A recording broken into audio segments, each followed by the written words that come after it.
아모스 말씀 가운데 이 5장은 1절 한번 보세요. 뭐라고 얘기합니까? 이스라엘 족속아 내가 너희에게 대하여 무슨 노래로? 애가로 지은 이 말을 들으라. 이 표현이 있어요. 이 애가는 뭡니까? 슬플 자입니다. 슬플 자 노래가. 슬픈 노래라고 하는 뜻인데 무슨 뜻이냐면 장성곡 아시죠? 예? 장성곡이나 나라를 잃은 슬픔을 부르는 노래, 또 애도의 노래, 그 자체가 어떻게 비장하고 굉장한 어떤 고통과 슬픔이 담겨져 있는 것이 이 애가의 내용입니다. 그래서 우리가 애가 하면 대표적으로 아는 게 뭐예요? 예레미야가 지은 예레미야 애가를. 예? 자, 그런데 이 아모스가 지금 보면 뭐라고 얘기해요? 1절 다시 보세요. 누구에게 대해 얘기합니까? 이스라엘 족속아. 이렇게 이스라엘 족속아. 이스라엘 족속은 누구예요? 북이스라엘을 얘기합니다. 지금 여로보암 2세 시대의 북이스라엘 백성들에 대해서 말하고요. 자, 이스라엘 족속에게 이 말을 들으라 말하면서 지금 그가 전할 내용이 심각한 내용이라는 것을 애가라고 하는 문학의 장르를 빌어서 말하는 거예요. 그러면서 여러분 어떤 말이 따라 붙어요? 2절 보면은 처녀 이스라엘이 엎드려졌으며 다시 일어나지 못하리로다. 자기 땅에 던지우며 일으킬 자가 없으리로다. 이렇게 얘기해요. 여러분 아모스는요 이스라엘이 엎드려졌고 다시 일어나지 못할 것이라고 그렇게 단언하는데 거기서 이스라엘을 뭐라고 표현하냐면 처녀라고 표현해요. 처녀라고 표현한 것은 부모의 사랑과 보호 가운데서 순결하게 자라온 그 처녀가 어떻게 이제는 그 방어막이 없이 던져지고 버림을 받게 되어서 스스로의 힘으로는 다시 일어나지 못하게 될 것을 말하고 있다 그 말입니다. 그리고 3절이 어떤 말씀이 따라붙어요? 10분의 1 토막이 난다 그러잖아요. 농사를 지었는데 여러분 생각을 해보세요. 백군사님, 봄에 씨를 뿌렸는데 그걸 어떻게 해요? 뿌린 만큼이라도 거두면 그것도 속이 뒤집어지는 상황인데 10분의 1 정도만 거둔다고 생각을 해보세요. 얼마나 속이 뒤집어지는지. 사람이 그럴 때 군사들이 이렇게 없어진다고 얘기하잖아요. 끔찍한 상황을 지금 어떻게 해요? 하나님께서 아모스를 통해서 북이스라엘 백성들 앞에서 증언하게 하시는 거예요. 자, 그럼 어떻게 해요, 여러분? 이제 곧 망해요. 이제 곧 죽는다는 얘기입니다. 미래가 없다는 얘기입니다. 그런데 하나님께서 여러분 그 망하고 그 죽고 미래가 없는 사람들에게 왜 이런 말씀을 하시겠어요? 상황이 그러니 어떻게 하라는 거예요? 너희가 살려면 그 방법이 있다는 것을 말씀해 주시는 것이 4절부터의 말씀이에요. 4절 보세요. 뭐라고 얘기합니까? 이스라엘이 살려면 무엇을 의지해야 되는가? 4절에 뭐라 그래요? 읽어보세요. 읽습니다. 시작. 여호와께서 이스라엘 족속에게 이와 같이 말씀하시기를 너희는 뭐하래요? 나를 찾으라. 그리하면 어떻게 된대요? 살리라. 이 말 뒤집으면 어떻게 돼요? 너희가 살려면 누구를 찾아야 돼요? 여호와 하나님을 찾으라고 얘기하는 거예요. 사람이 여러분 가지고 있는 욕구 중에 여러 욕구가 있잖아요. 저는 먹는 거 좋아해요. 맛있는 거 먹는 거죠. 저는. 그리고 좋은 경치 보는 거 좋아해요, 사실은. 근데 그 모든 식욕도 있고 여러 가지 권력에 대한 욕구도 있고 다 있지만 그 욕구 중에 가장 강한 욕구가 뭔지 알아요? 살고자 하는 욕구 아니겠어요? 안 그래요? 그래서 우리가 뭐예요? 먹고 살려고 일한다 그러잖아요. 먹고 살려고 돈 번다 그러잖아요. 자식들하고 어떻게 해요? 평안히 살고자 어떻게 해요? 아둥바둥 된다고 얘기합니다. 자, 살고자 하는 것과 반대의 것이 있어요. 사람이 가장 두려워하는 게 뭡니까? 망하는 거예요? 뭘 가장 두려워해요, 여러분? 죽음이에요, 죽음. 안 그래요? 그 죽지 않으려고 여러분 얼마나 몸부림을 칩니까? 그래서 사람은 어떻게 해요? 살고 싶어서 자기가 살고자 하는 욕구대로 수단과 방법을 가리지 않을 정도로 악으로 빠질 수 있는 가능성이 늘 있어요. 열왕기하 6장 말씀을 보면 이 아람 왕 베나닷이 이 북이스라엘의 사마리아 성을 포위했을 때 그 안에서 굶어 죽게 된 여인들이 나중에 어떻게 되냐면 어떤 일이 벌어지냐면 실제로 있어요. 열왕기하 6장에 보면 어떤 일을 벌이냐면요. 먹을 게 없잖아요. 그래서 어떻게 하냐면요. 자기 자식들을 돌아가면서 삶아 먹었다고 하는 성경의 어떤 기사가 있습니다. 이게 인류 역사에 이런 일들이 많이 있었어요. 혼자 있었다고 말입니다. 근데 왜 그 짓을 했겠어요? 왜 자식을 삶아 먹었겠냐고 말입니다. 지가 살려고 그 짓을 한 거예요. 지가 살려고. 예? 그러니까 인간이 여러분 이 자기 살고자 하는 생에 대한 집착이 얼마나 강렬한 것인가를 나타내주는 대목은요. 여러 군데서 찾아볼 수 있습니다. 그래서 어떻게 해요? 왕들 같은 경우는 자기가 죽을 거 알잖아요. 죽을 거 알면서도 무덤을 어떻게 짓습니까? 엄청나게 크게 짓잖아요. 우리나라 여러분 저 경주 같은 데 가보면 총이라 그러잖아요. 왕의 무덤을. 그리고 조선시대 여러분 그 왕의 무덤을 뭐라고 얘기합니까? 릉이라고 얘기하잖아요. 홍릉, 정릉 이렇게 해서 가보면 왕의 무덤이 어떻게 일반인의 무덤보다는 엄청나게 커요. 중국에 가면 여러분 전 세계에서 가장 큰 무덤이 있습니다. 이게 뭐냐면 측천무라고 하는 여자가 있어요. 다른 어떤 왕들의 무덤이 아니라 측천무라고 하는 소위 말하면 그 왕비의 무덤인데 이 사람이 왕이 죽고 나서 자기가 황제 역할을 해요. 그래서 그 무덤의 크기가 어느 정도였냐면 높이만 해도 1km가 넘습니다. 해발 1000m가 넘어요. 예? 근데 왜 그런 그 죽음인 줄 알면서도 그런 무덤을 짓겠냐 이겁니다. 상상할 수 없는 무덤. 이집트에 가보면 여러분 뭐가 있어요? 피라미드가 있잖아요. 피라미드가 여러분 뭡니까? 무덤이에요. 왕인 바로의 무덤이라고 말입니다. 근데 왜 그런 걸 짓겠는가? 살고 싶어서 그 짓 하는 거예요. 죽어서라도. 예? 자, 여러분, 이 인간은요, 여러 다각적인 면에서요, 그렇게 살고자 살 길을 찾아왔고, 또 어떻게 해요? 그건 고대에만 있었던 게 아니라 지금도 사람들이 자기 살 길을 찾습니다. 정주영 씨가요, 죽기 전에 했던 게 뭔지 아세요? 뭔지 아세요? 그 소설에 나와요. 허수아 비춤이라고 하는 소설에 나오는데 이 사람이 사실은 그 나이, 그가 가진 돈에 비해서는 그래도 빨리 죽은 편이잖아요. 다른 재벌보다는. 그래서 죽지 않으려고 얼마나 노력을 했냐면 처녀들의 피를 수혈을 했대요. 젊은 처녀들이. 그리고 젊은 처녀들이 목욕한 그 목욕탕에 자기가 꼭 들어가서 그 음기를 빨아들여야 된다고 해서 그 짓을 했대요. 왜? 살려고요. 살려고. 예? 별의별 짓을 다 해요. 여러분, 우리도 어떻게 합니까? 몸에 좋다는 거면 다 어떻게 해요? 돈 주고 사서 먹고 캐서 먹고 이 짓 다 해요. 왜? 죽지 않으려고. 그런데 여러분 그런 시도가 우리들의 여러분 참된 살 길이 되어 주었는가 하면 결코 그러지 못했다는 얘기입니다. 오히려 어떻게 해요? 우리를 무서운 파국으로 몰아넣을 때가 많아요. 네? 그렇기 때문에 하나님께서 뭐라고 얘기하십니까? 야, 너희들 정말 살고 싶냐? 어? 니네 이제 곧 망해. 곧 죽을 거야. 미래가 없다고. 그래도 너희들 정말 살고 싶어? 그러면 어떻게 하라는 얘기예요? 살고 싶으면 나를 찾으라는 거예요. 여호와 하나님을 찾으라는 겁니다. 4절 뒷부분부터 다시 보세요. 6절까지. 너희는 나를 찾으라. 그리하면 살리라. 이러면서 어떻게 해요? 이 북이스라엘 백성들이 여러분 망할 때가 되면 늘 했던 짓이 있어요. 종교적인 행위에 익숙했던 사람들입니다. 5절에 뭐라고 그래 얘기해요? 베델을 찾지 말며 베델로 갔어요. 길갈로 들어가지 말며 부엘세바로도 나아가지 말라. 길갈은 반드시 사로잡히겠고 베델은 비참하게 될 것임이라 하셨나니. 성지라고 보시면 돼요. 북이스라엘의 성지 베델, 예? 길갈, 부엘세바 이런 데는 다. 그리고 6절에 뭐라고 해요? 너희가 이거 다 쓸데없는 거니까 뭐라고 그래요? 다시 한번 반복을 해요. 뭐라고 얘기해요? 너희는 여호와를 찾으라. 그리하면 살리라. 방법은 그거밖에 없다는 거예요. 그래서 그렇지 않으면 그가 불같이 요셉의 집이 뭡니까? 북이스라엘 여러분 대표적인 지파가 뭐예요? 요셉이에요. 요셉 지파입니다. 네? 그 요셉의 집에 임하여 멸하시리니 베델에서 그들을 끌 자가 없으리라. 네?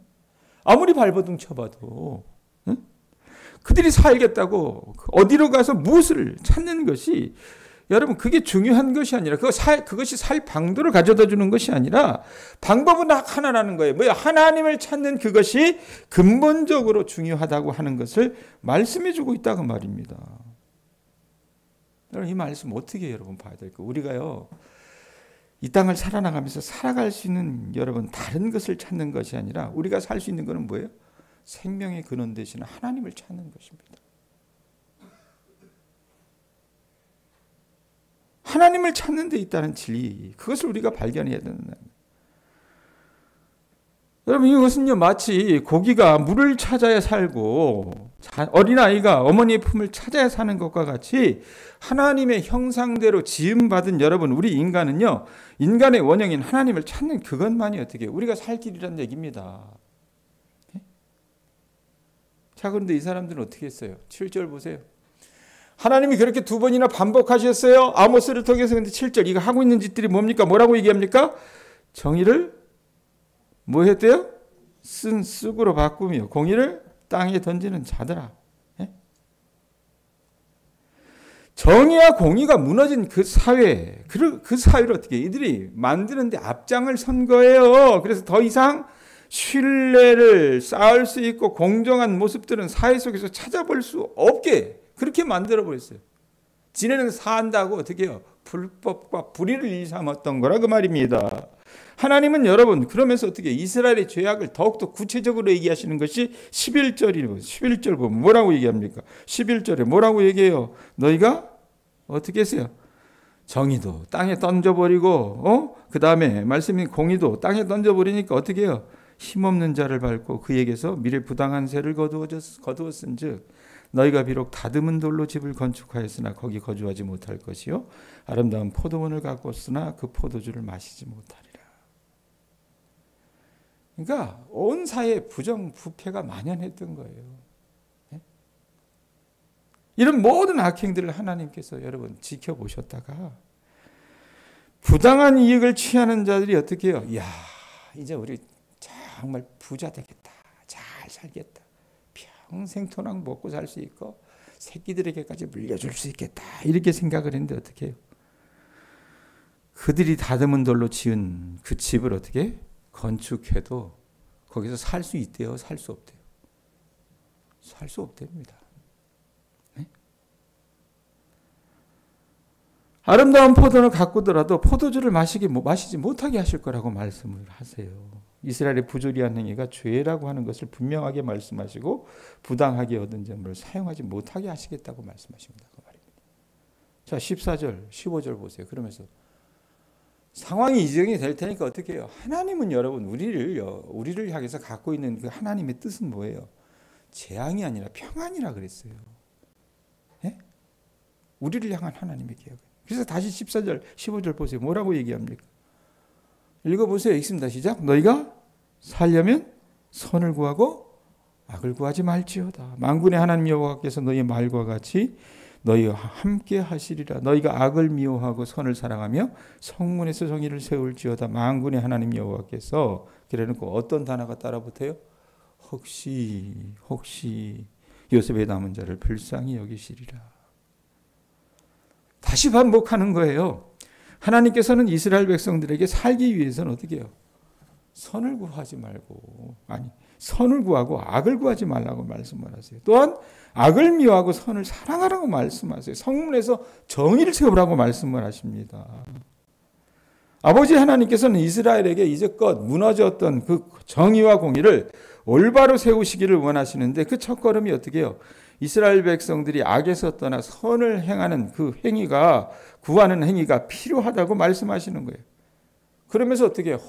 너희가 만약 지금이라도 어떻게 해요? 지금이라도 늦지 않았으니까 돌이킨다면 하나님께서 어떻게 하세요? 요셉의 남은 자 이스라엘 백성들을 불쌍히 여겨주셔서 그들을 구원해 주실 것이라고 희망이 있다라고 말씀을 해 주시는 거예요. 모르겠어요. 우리 교우들이 나름 그런 식견을 좀 가졌으면 좋겠는데 여러분 왜 우리가 이 호세아 아모스 말씀을 이렇게 탁탁 읽어가면서 느끼는 게 마치 요즘 시대 이 대한민국이나 우리 사회에서 벌어지고 있는 모습을 두고 하나님이 말씀하신 것 같다는 생각이 들지 않습니까? 마치 지금 대한민국의 현실을 환하게 여러분 어떻게 해요? 하나님께서 들여다보시고 수천 년 전에 미리 예언하시는 것 같아요. 설교 초도에 말씀드렸지만 사람들은요 정말 살려고 발버둥칩니다. 죽고 싶지 않아서.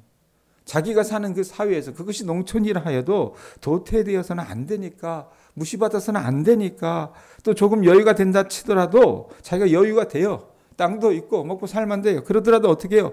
손에 조금이라도 더 벌을 수 있을 때 어떻게 해요? 벌어야 되고 남겨놓는 것이 안정적일 거라 생각해서 도시 사는 사람이나 시골에 사는 사람이나 있는 놈이나 없는 놈이나 할 것 없이 어떻게 해요? 대한민국 모든 사람들이 돈에 여러분 권력에 혈안이 되어 있습니다. 네? 그중 대표적인 게 뭡니까? 지난 12월 3일 이 윤석열이 벌였던 친위 쿠데타입니다. 이 내란 음모를 하는 얘기입니다.